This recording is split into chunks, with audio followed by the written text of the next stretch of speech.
morning, Lionhearts. It's your old pal, Jordan the Lion. How are you all doing today? Great.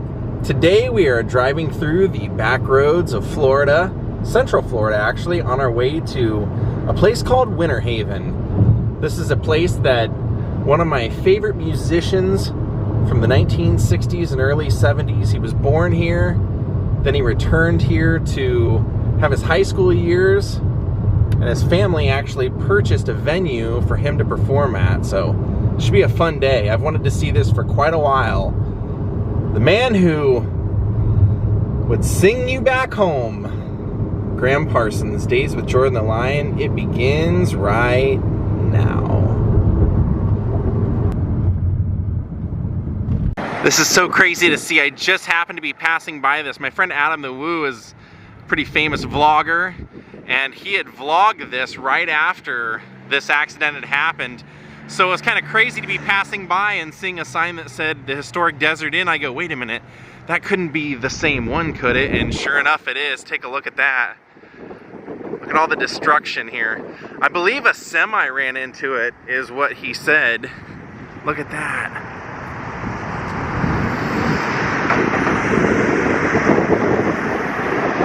They do have a historic sign out here out front.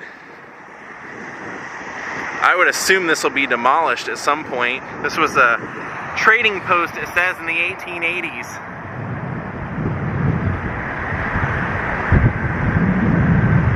Desert Inn, where people came to this oasis where they could enjoy some relief from their arduous labors. Not anymore. Let's take a look, and then we'll get back on the road.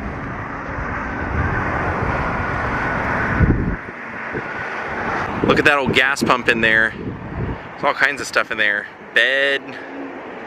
I see some kind of ancient radio equipment way up in there. And that was the entrance. You can see the glass is all blown in. That sign right there says, "Do not jump fence, please use the entrance." I don't think anybody's gonna have to use that fence anymore. No more jackasses will be crossing here. We've got another day of on again, off again rain showers. We'll make this happen one way or another.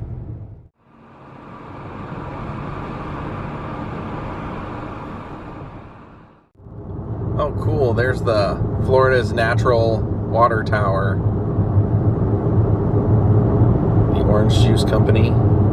Nice.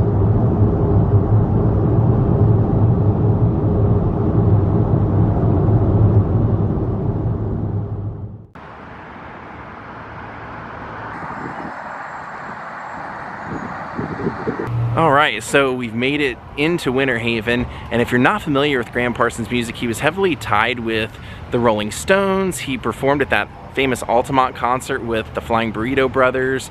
He was in the International Submarine Band and the Byrds. So Graham saw Elvis when he was young in Georgia, was inspired, and from then on was lip syncing and planning his attack on the music scene. Now he played from the time that he came back to Winter Haven. He was learning to write songs, having bands, and then eventually ended up going to Harvard for theology, dropping out, moving to Greenwich Village, working on music, getting a band called the International Submarine Band. Now, Lee Hazelwood, if you remember him, very famous artist, signed the International Submarine Band to his label. Graham eventually just didn't like the direction the label was going. He said, in fact, he went out and bought every single that they had out and listened to it, and then showed up at Lee Hazelwood's office and said, "I want out of my record contract with you.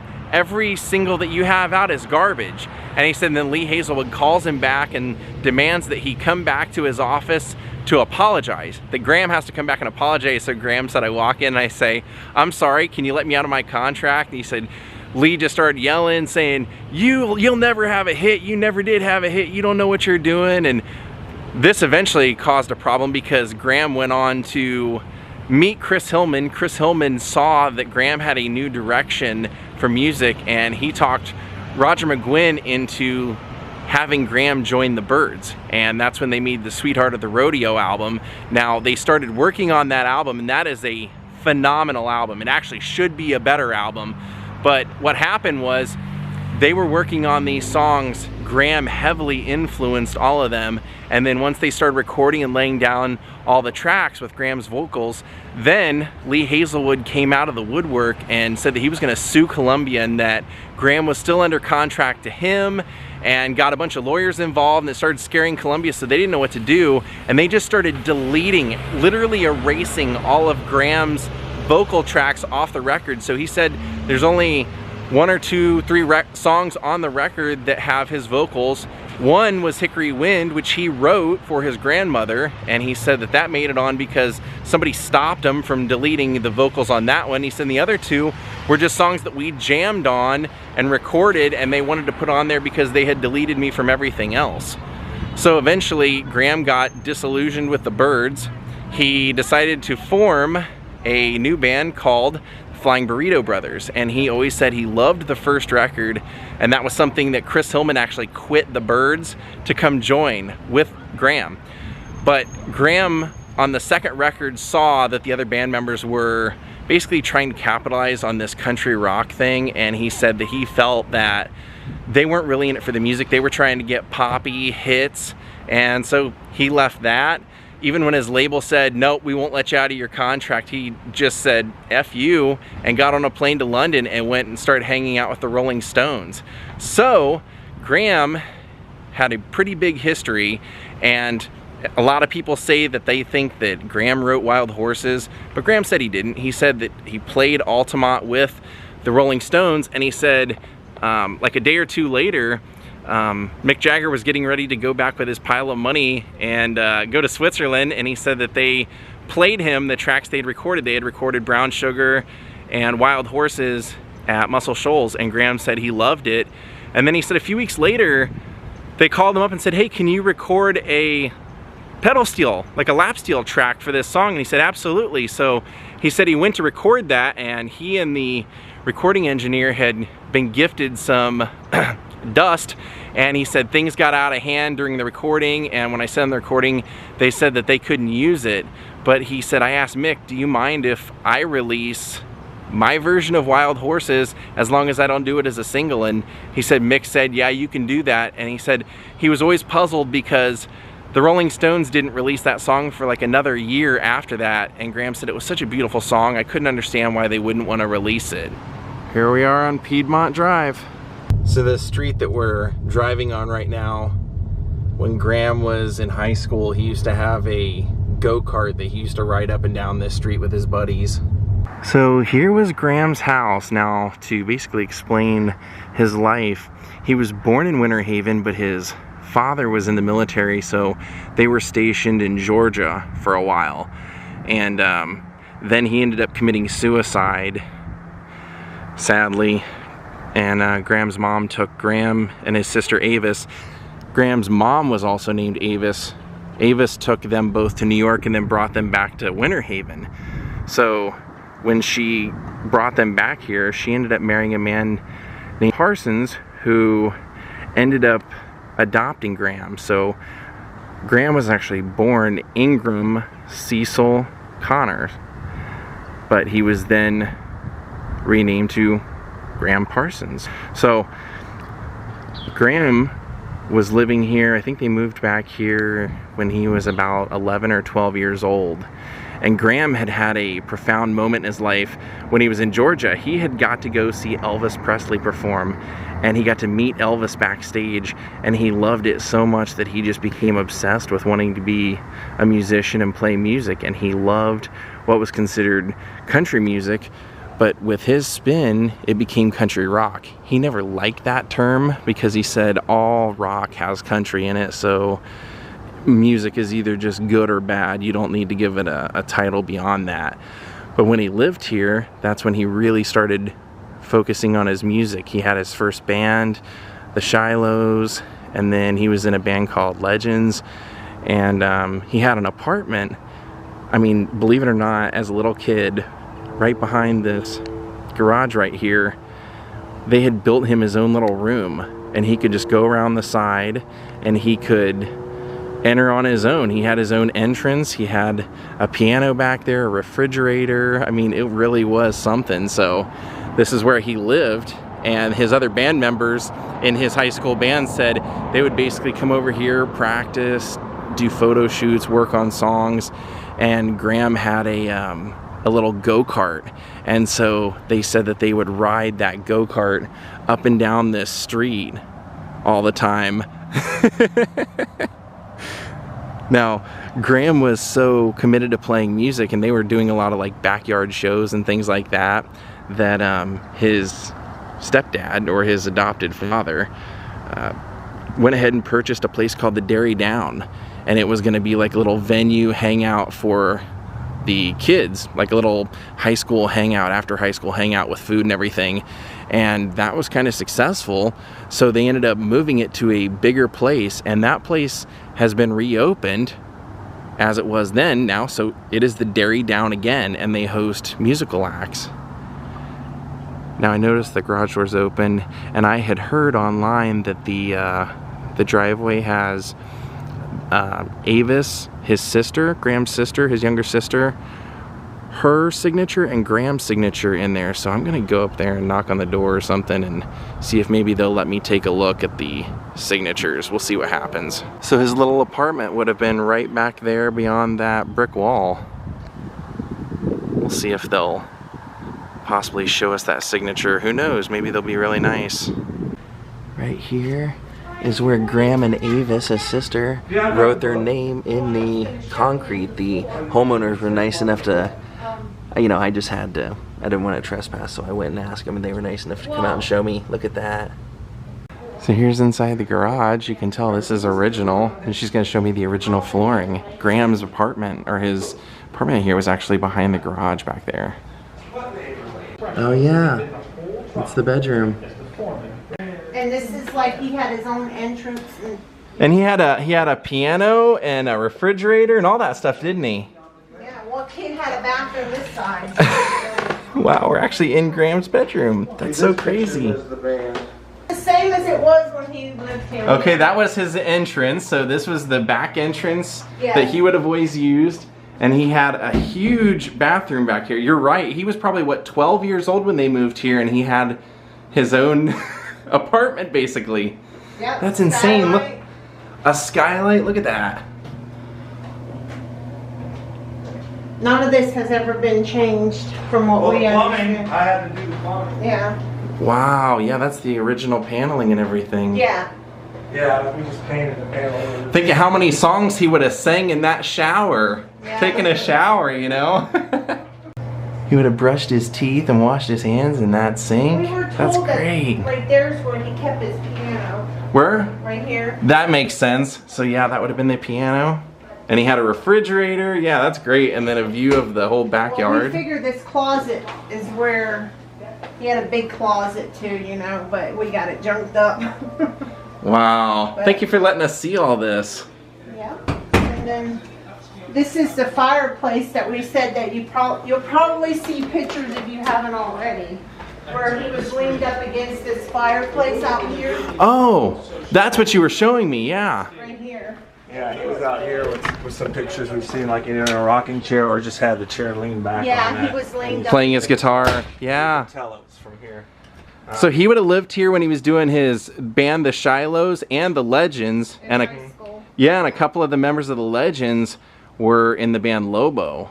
So there's a pretty deep history here. That's so cool. And you said if you take a look at the floor, you can see. Oh yeah, that's definitely your floor. That's It great. was taken at front of this window. Brick wall that is in the book. And that's Graham with the maids up against the wall I'm going to show you that they were just showing us. So that would have been taken right there against that wall. And his bedroom was right on the other side of that. They were really nice. I can't believe they let us see everything. They said that they get visitors out here from time to time that want to see the house. So they were really nice about it. Can't thank them enough. Now let's head out and go visit the Derry Down. See where Graham used to have his high school concerts. Yeah, if you couldn't tell, Graham's family had some money. Primarily his mother's side of the family had money. Now, unfortunately, his mother, Avis, developed a pretty heavy drinking problem, and she ended up going into the hospital fighting basically, I think, of cirrhosis. And there is a little bit of criticism that goes out to Graham's stepfather, because apparently she would request alcohol while she was in there pretty much dying, and he would sneak her in alcohol. And then after she passed away, he ended up marrying Graham's sister Avis's babysitter. And Graham's friends also said that one of their favorite pastimes while living on Piedmont was using Graham's pellet gun to shoot signs and stoplights.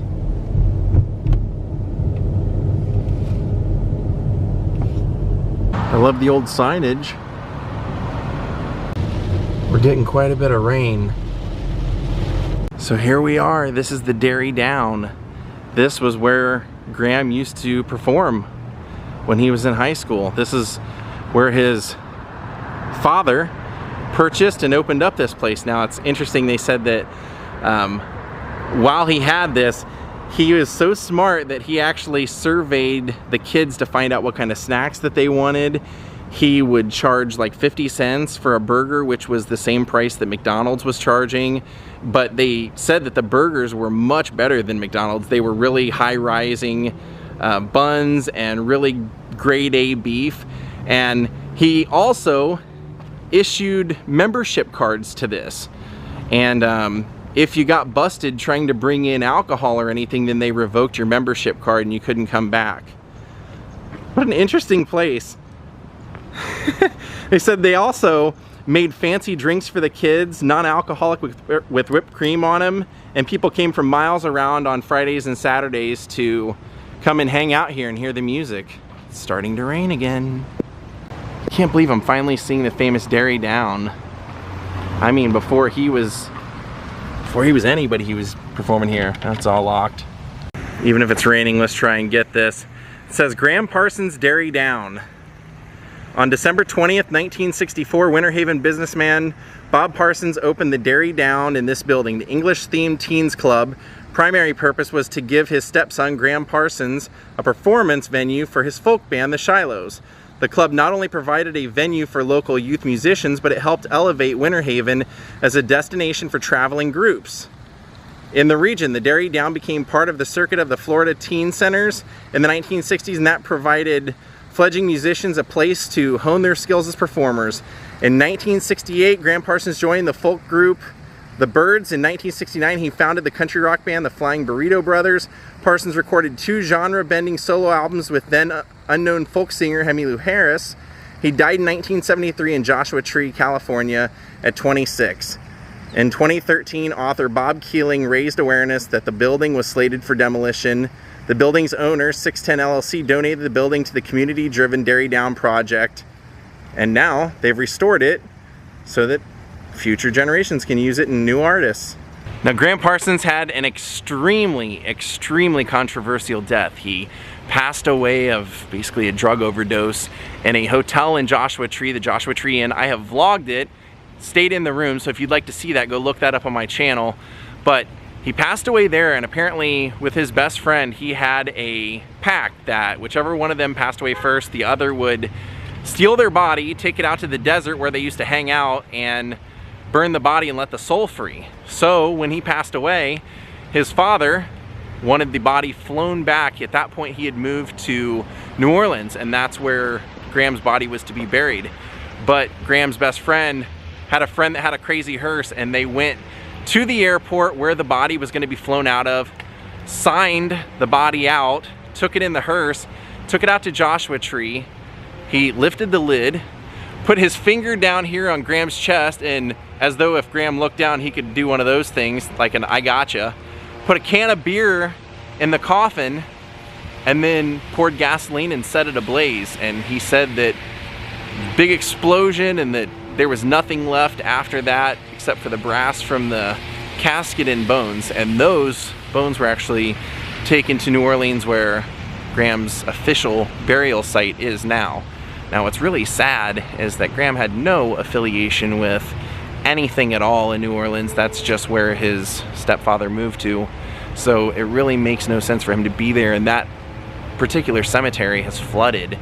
So when I was staying in the Joshua Tree Inn, room 8, where Graham passed away, at the time of filming that vlog, someone knocked on my door, and it turned out to be Cece Parsons, who was Graham Parsons' first wife.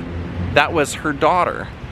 Graham did have a daughter, Polly, with her, but this was her second daughter, and Cece really wanted to see inside the place, and ironically, I just happened to be there, and we met and became friends out of that. Isn't that a crazy story how that all kind of connected? But yeah, unfortunately, they told me that when the floods happened, that probably Graham's bones and everything aren't even in that same spot anymore. Graham was a fleeting star. Some people from that era and that music scene just weren't meant to last any longer than they did. And I actually had the honor of speaking to Graham's first wife on the phone, and one of the things that she told me was, first off, I said, how did you meet Graham? And she said, I was dating David Crosby. David was having a party at his house in Laurel Canyon, and Graham showed up at the party and looked at me from across the room and just pointed and said, you are mine. And she said, and I was. But she also said that she wasn't very surprised at all from his passing, because she said he always said that. He always knew. He would tell me, I'm only here for a short time. I have to get this stuff done. I have to get these songs out because I'm not going to be here very long. Pretty sad. What a great musical history he had. He even got to perform on the Grand Ole Opry and caused a whole stir up over there. They told the band they didn't normally let like hippie acts there, which is what they were considered, but that they did country enough music that they were going to let them do their single. But they also said that they had to do a Merle Haggard song to win over the crowd afterward, and that was the deal.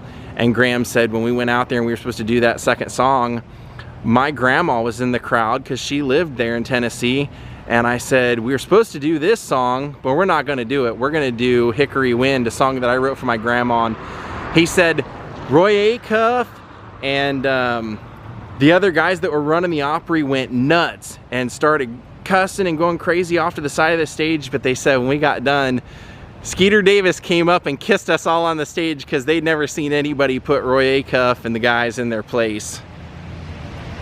Thank you all for watching. I hope you enjoyed this vlog on Graham Parsons. I've wanted to come here for so long.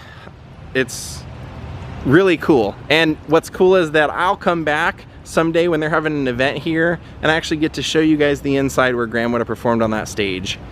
Thank you all for watching. Thank you, Terry Straw, for becoming my newest Patreon. We'll see you all next time.